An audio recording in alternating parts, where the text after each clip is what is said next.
So this is today's severe threat. We have a lot to talk about. So if we look at this, we have already we now have an enhanced risk in the parts of central Iowa today, a good portion of it too, right? 30% overall severe risk, surrounded by a larger 15% risk, level 2 out of 5. You have this enhanced as a 3 out of 5, right? Larger slight risk, 15%.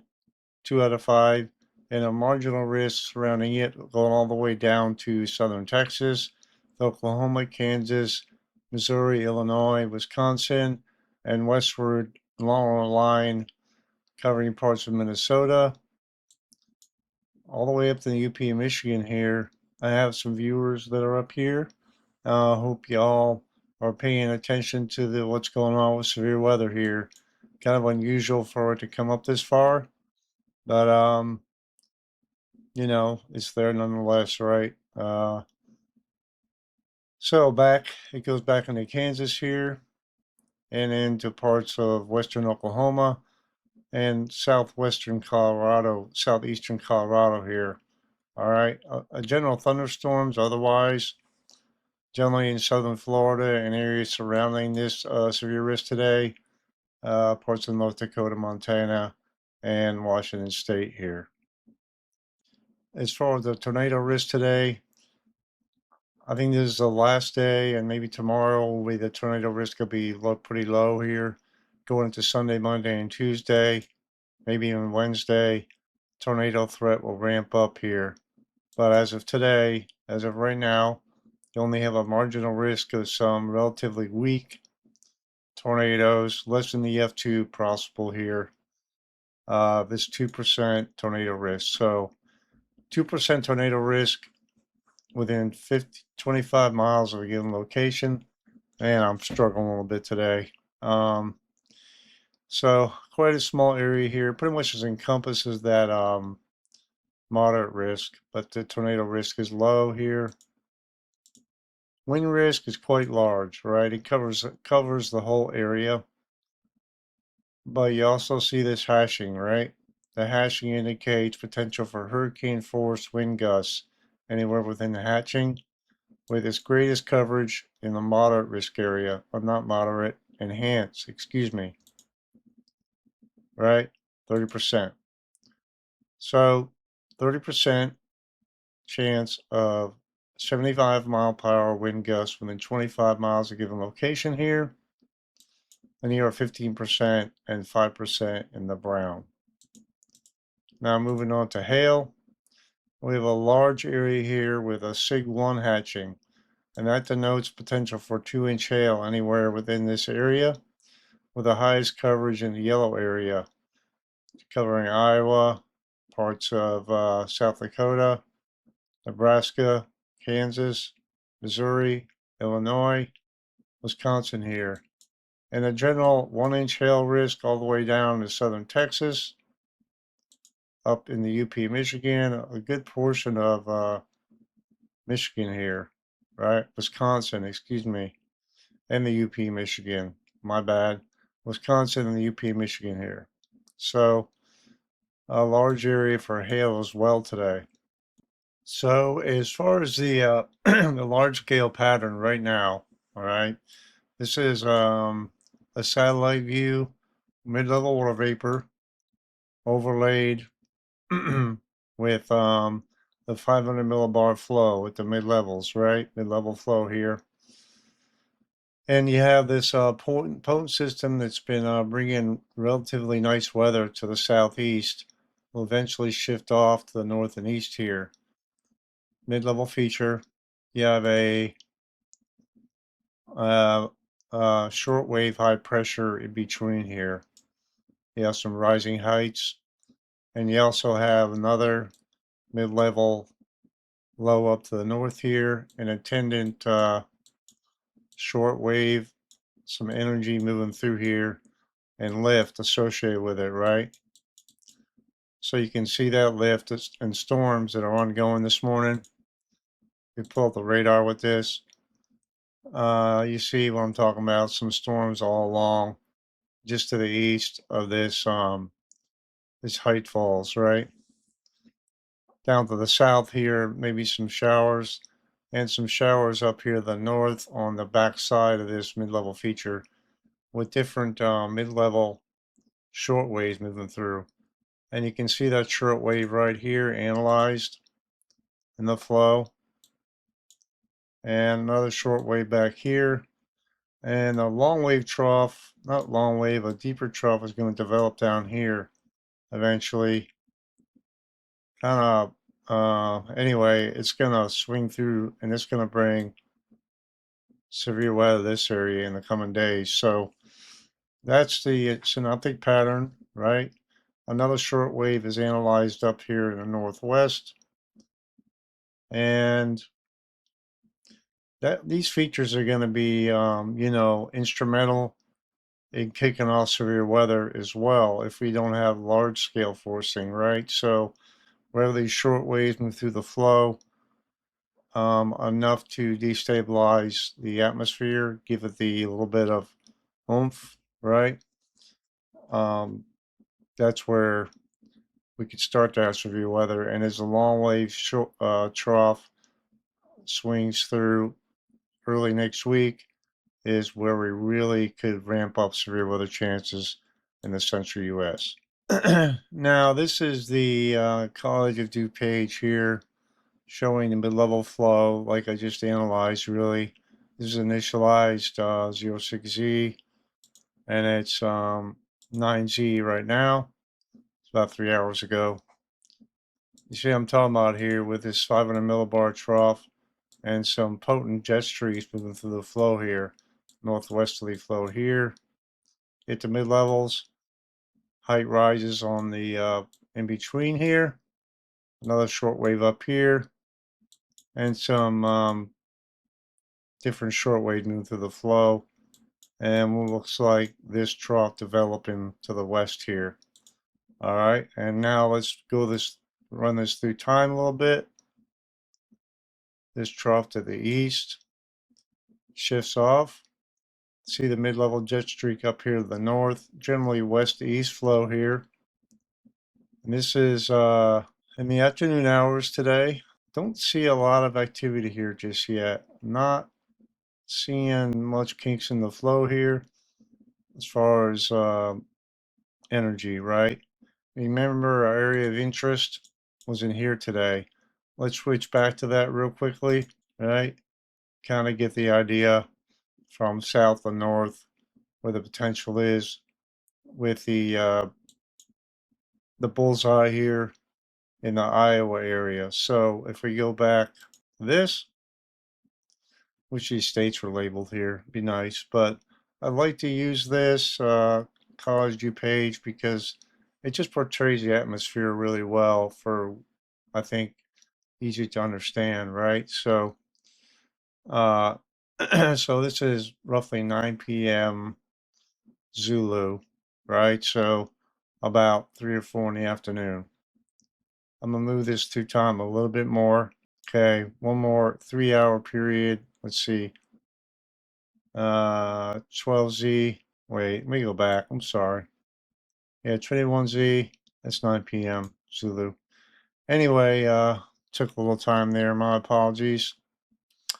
Let's zoom into the area of interest here, and we'll switch to the NAM nest here. So this is the simulated reflectivity from the NAM nest for our area of interest, right? Not a lot going on. Maybe some storms to the east here this morning. Getting to the afternoon hours. Some storms. Well, 17Z about noon or so. Deep flows start developing here, right? Looks like you got storms final on this boundary here. What could be strong here in this area? You see a lot of the rotating updraft helicity swaths here, right? So let's take a sounding from this area. Takes a minute to come up sometimes. Great. All right, well, let's go back a little bit. And you can see what looks like a boundary here. All right, so we'll go back and see what's going on with this. You have kind of looks like a warm front in this area. Okay. Looks like maybe a surface low developing in this area, right? And you got southerly flow up here. All right. So storms fire along this boundary. This boundary puts a little bit further south and east here. All right. And since I didn't have the sounding, I'm going to try it one more time here. See if it'll do it this time. All right. So pretty impressive profile here. Look at this cape at the upper and mid levels here, right? I know it says weak tornado here, all right? You see all this dry air right here also. A lot of dry air here at the mid levels, which is helping with the lapse rates.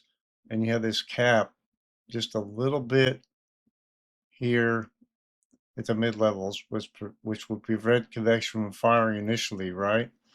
As I cap erodes, see if I can, and remember, this is where the sounding's from, right? Okay, it's from Iowa, right? So there's your profile there. I'm going to go forward in time a little bit with this. See how this evolves. See whether they cap erodes in this area. Figures. See if they let me generate it. Go to the next time frame of interest here. Come on, bro. Yeah, so we start to get a low level inversion here and we have some contamination, right? So we'll have to see how this evolves, but let's just take a look at the parameters here real quick. Elongated photograph here, plenty of cape at the surface, 3 cape high, like 3 cape is the lowest level of energy in the atmosphere, which is more than enough here for that, right? Lapse rates throughout the column are quite steep here, so cool enough air aloft. However, due to this cap still being in place, kind of causing question whether we have surface-based convection here. And let's just throw this out. I know this is the contamination here, all right, to some degree. Don't call me out on that, all right? But you saw the sounding before this, right? Velocity values, the 334 meters squared per second square here. Severe hail, maybe up to 4 inches, right? With a dry air aloft, okay? Supercell, significant here. Now the potential, according to this, is for strong tornadoes. Will that occur? I don't think so, because of the surface-based convection problem we have here. All right. If we go back a few with this, 18 hours. Let's go back one more here. Oh, this program driving me crazy, man. All right. Come on. Oh. Right. A couple hours earlier, yeah, surface cape higher. And the low level profile is not quite as favorable, but it's still curved with some curvature at the low levels, although not strong, not as strong because the surface low isn't as close. You see the cap, the convection up here to the north, not north, at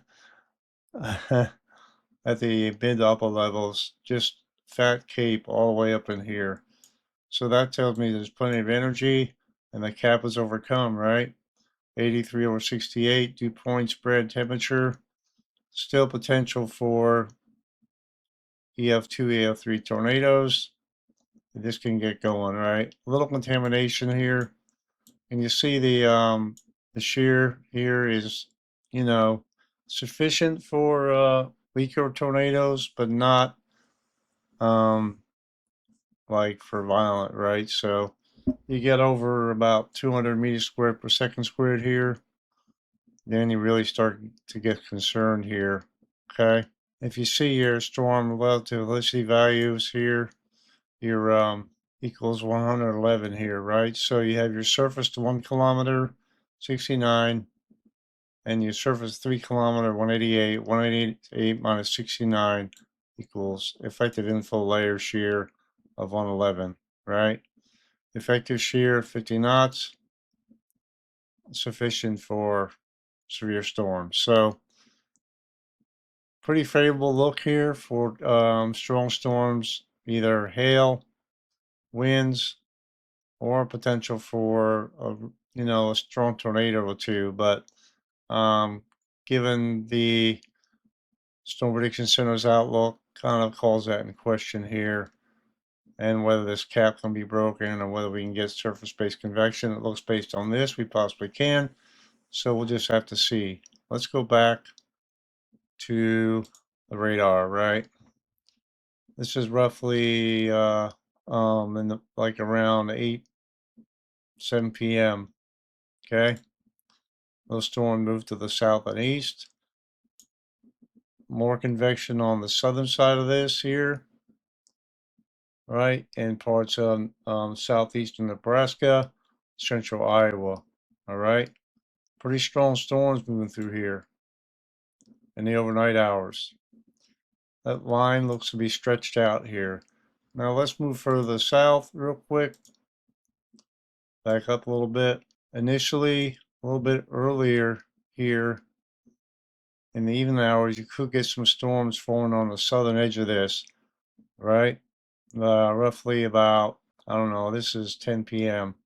Okay, so about 5 p.m. or so. Maybe a couple of supercells getting along the line here, and maybe the south if we can break through the cap here.